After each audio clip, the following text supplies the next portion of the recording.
My name is Joanne Bushberger. I live in Muskego, Wisconsin, and I'm here to tell the world what happened to me yesterday in court. I'm calling this criminal activity that's going on, okay? I've been living here in Muskego for 20 years and just found out everything I needed to know to accuse people of being crooks. And I had to go to court because my landlord of 20 years, well, he knows he got caught. He hasn't had permits. He's done a lot of work on this house. And here's why I'm talking to the world. When you rent a place, you better make sure that your landlord is a good guy, because you know what? My landlord, he never gets permits for anything. Now, here's the danger in that. Permits are absolutely necessary because it's a matter of life and death.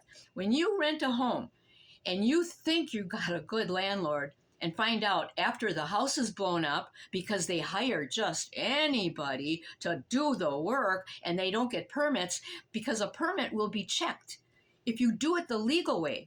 So I'm finding out after 20 years that this man, I don't know, he's got a lot of properties according to him.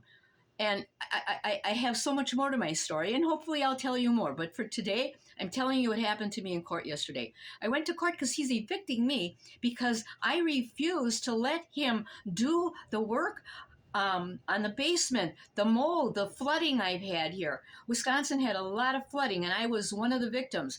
And it's been doing it for 20 years. So I'm used to it, but I have everything down in the basement in tubs. But anyway, to make a long story short, I went to court yesterday. And when I lived here in 2011, my landlord called somebody to put in a furnace because the other furnace died.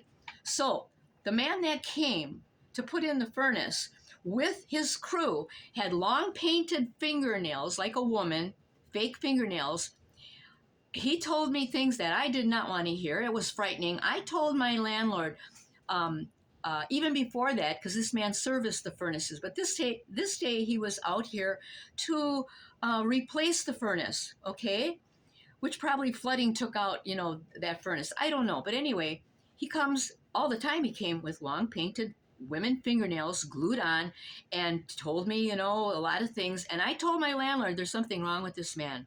Okay, there's something wrong. I was very, very concerned with his, mental facility. I mean, it was off.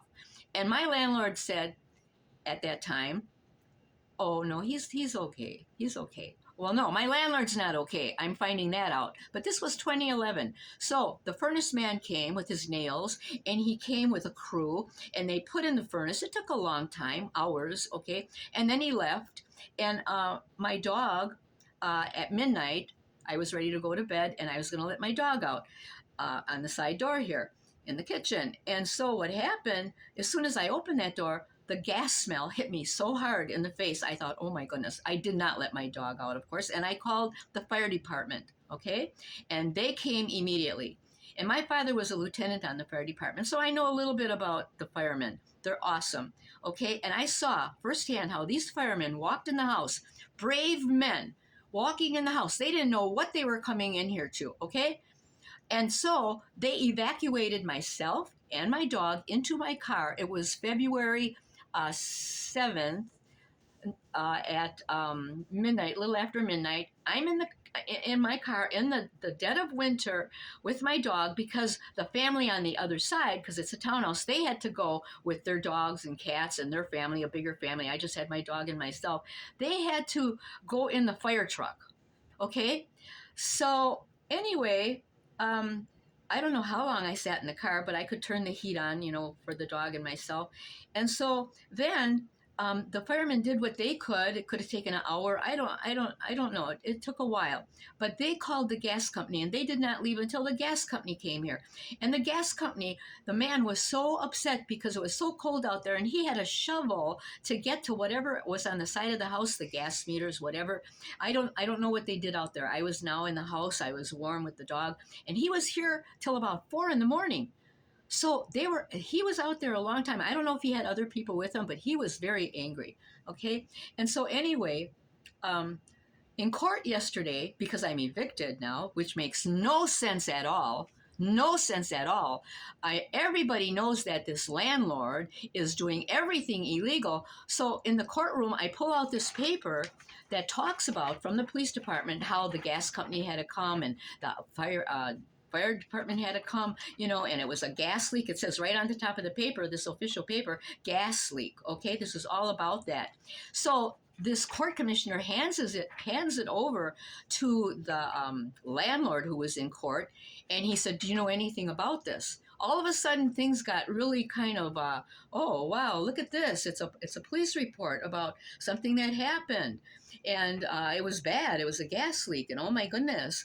And so the landlord looked at it and he said, "No, no, you don't know anything about this. You hired the man on that day, which would have been February 6th during the day. This was into the night after midnight, all night till almost morning, that they had to correct what this man with the long fingernails did. And you hired him, and there's no permit. How about that? No permit.